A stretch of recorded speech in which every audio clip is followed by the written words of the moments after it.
You know, Robin Williams said if you remember the 60s, you weren't there, but go ahead. We had been asked to do lots of TV shows. Light My Fire was a hit, and Hello, I Love You, and I guess Touch Me was our new hit around the time that the Smothers Brothers asked us. We had turned down a lot of TV shows. We felt, you know, TV kind of mediocritized everything, and they were mainly pop shows like Shindig and stuff like that, and we passed on all those. But the Smothers Brothers represented kind of cutting-edge liberal politics, and so we did the Smothers Brothers and we did the Jonathan Winters show, because he's crazy. We just came on that day. We did do a rehearsal. I remember when the audience arrived, they kind of were scared of us. Kind of, who are these creatures in leather pants, you know? So, they kind of didn't respond real strongly, but they were attentive. You could tell they were like, you know, TV audiences, you know, a lot of them are tourists from out of town, and here's this guy with hair down to his waist and kind of in the hollow idol's eyes, you know, confronting, and scared him. I do remember that Robbie had a black eye, if you'll notice, in Touch Me. And a lot of people have asked me if Jim punched him out. Not true, it was in a car accident. And I do remember that Jim forgot, come on, come on, come on. The second time it comes around, come on, touch me. So there's this big hole where he went, touch me, you know, which was kind of awkward, but amusing, you know. It's about all I remember. That's right. It's very difficult to get a good sound in a TV studio. So after a few TV shows like Ed Sullivan, where we lip synced, you know, where we had our engineer prepare a track of the music with the vocal taken off. So Jim could sing, and then we would pretend we were playing. Yeah, after a while I got the idea to put tape under my cymbals and to loosen all the drum heads till they were real, like paper, and then you could really pound on them hard, and it looked like you were playing. This show, I'm playing a little light for that don't don't don't don't don't don't don't.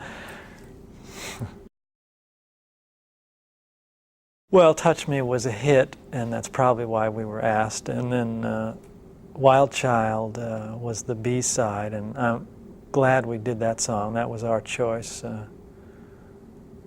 Wild Child, full of grace, savior of the human race. Not your mother's, not your father's child, you're our child, screaming wild.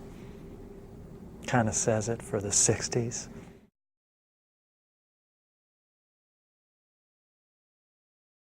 Well, let's see. We'd lost our innocence. There's horns and strings on Touch Me, which we got criticized for. It was number one, but the critics put us down. But before we even started, we'd talked about jazz and wanting to expand our sound and experiment. Curtis Amy's playing saxophone on the end of Touch Me.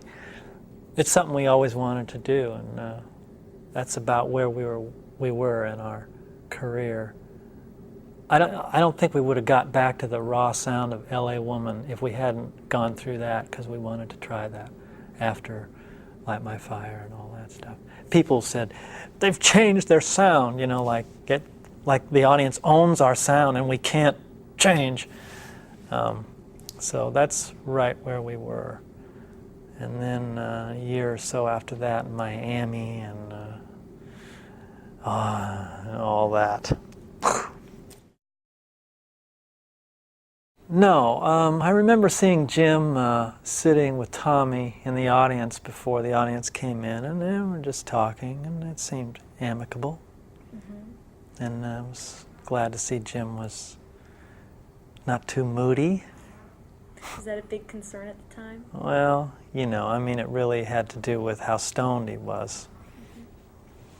Mm-hmm. In the early days,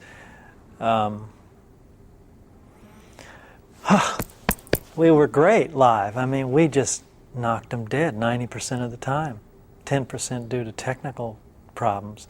And I saw that percentage kind of shift as Jim got more and more wrecked. And so to see that go was real sad and hard to keep together. You know. Well, now I just look at the whole thing as meant to be because time heals, you know.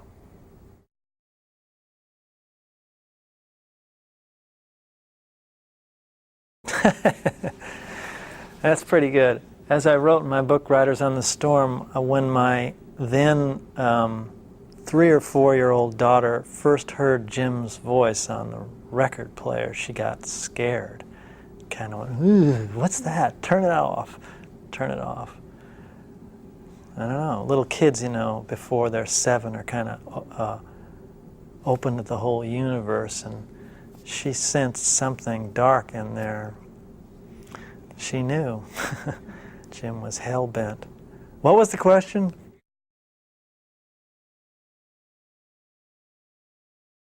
Oh, yeah, sure.